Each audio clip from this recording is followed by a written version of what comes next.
Hi, this is Arthur Hill, Senior Technical Analyst with StockCharts.com. Today's instructional video will show you how to create chart lists and populate those chart lists. Here are the topics in the timeline for today. We'll show you how easy it is to add new chart lists. Then we'll show you how you can add charts from a SharpChart and edit your chart list. We'll go over the all-important edit view. Then I'll give you details on 4 easy ways to add charts. And finally, I'll show you a way to use the advanced scan workbench to add charts. Adding new chart list. StockCharts users can create new chart lists and manage these chart lists from the members page. And on the left, you see I have the control center and a link for your chart list. And at the top in the middle, I also have a link for chart list. So if I click on those, I will be taken to my chart list. I'm using 23 of 350 available chart lists, and the number of available chart lists, of course, depends on your membership level. If I want to add a new chart list, I go over to the right and I click the Add New link.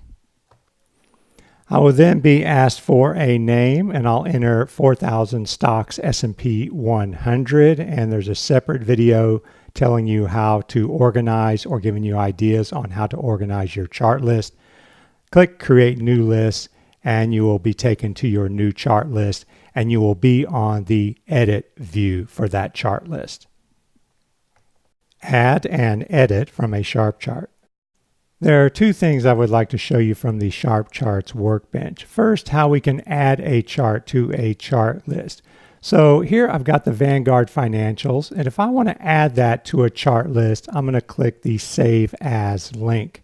And I will get a pop-up, and I can choose the chart list that I want to add it to, and I'll choose Industry Group ETFs. And then I can choose the name, and I'm going to go ahead and call that the Finance Sector ETF with a prefix there. Click Add New, and that chart will now be in that chart list. The second thing I want to show you is how to go to the edit view from a SharpChart. If you see up at the top, you have a row of links, and on the right we have Edit List. And if I click on that link, I will be taken to the edit view for that chart list. The all-important edit view. We are here in the edit view, which you can see is green.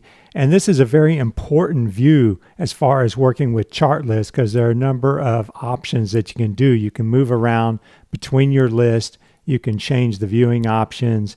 You can edit that list, delete it. And here, of course, you can create a new list. Enter the name and click OK.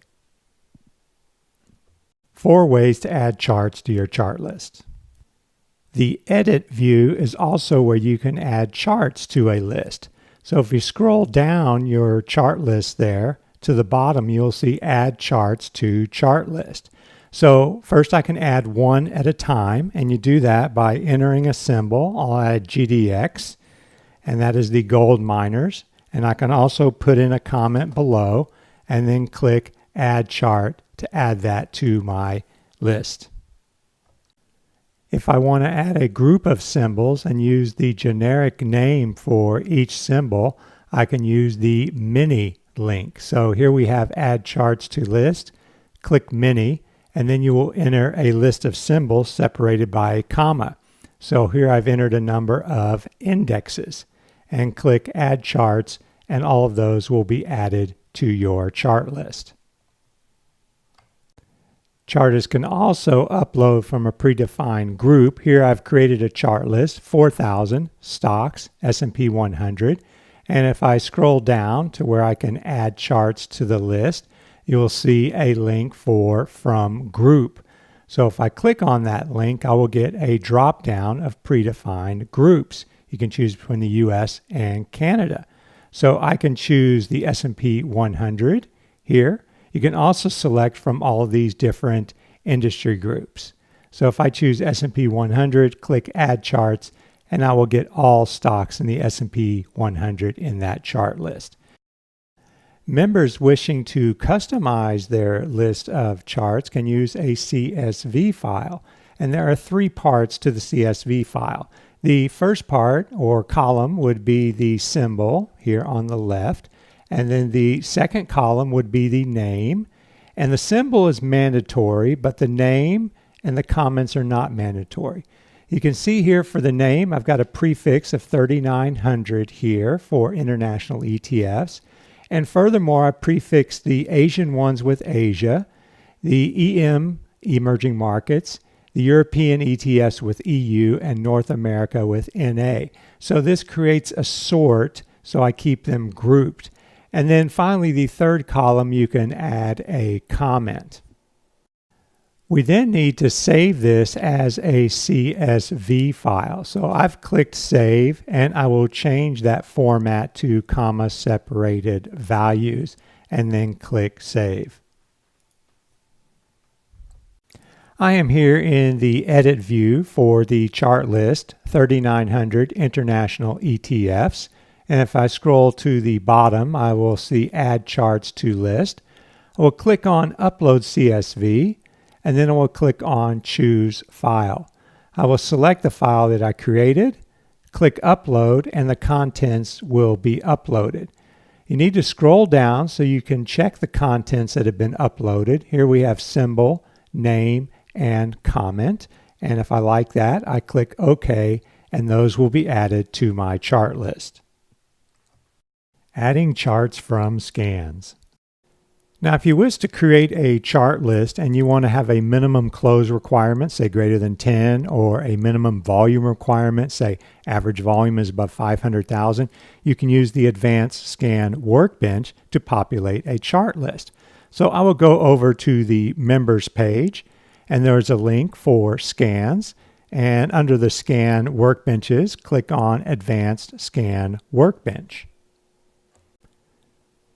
So under Scan Criteria, I am going to enter that I would like the close to be above 10 and the average volume to be above 500,000. And then I scroll down to the Scan Components section.